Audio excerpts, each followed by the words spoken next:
One way the British asserted control over Ireland was by trying to erase its culture. And I think the most potent example of this is the Irish language itself. At one point, this was the language that was spoken by people on the island of Ireland.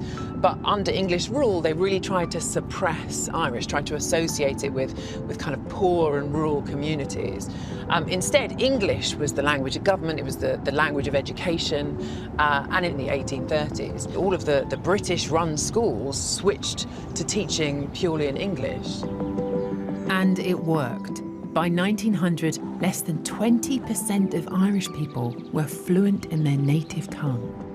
Some people think that the Irish language could have disappeared completely if it wasn't for this guy here. This is Father Eugene Agroni. And he started publishing these little lessons in Irish in a weekly paper called the Weekly Freeman.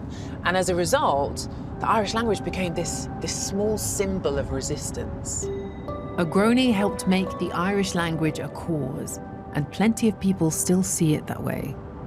My name is Paul. Is Anam Dun Paul? Is Anam Dun Hannah? Around 40% of the population in the Republic of Ireland can now speak some Irish. But the language itself isn't just a means of communication. It's a living record of how this country has seen the world, handed down verb by verb. For instance, Irish doesn't have a word for no, also doesn't have a word for yes, except that sometimes people will take a sharp intake of breath to signify that's what they mean, like, will you have a cup of tea? It's called an ingressive affirmative. It's very few countries have it, but it is a recognised part of the linguistic culture of Ireland.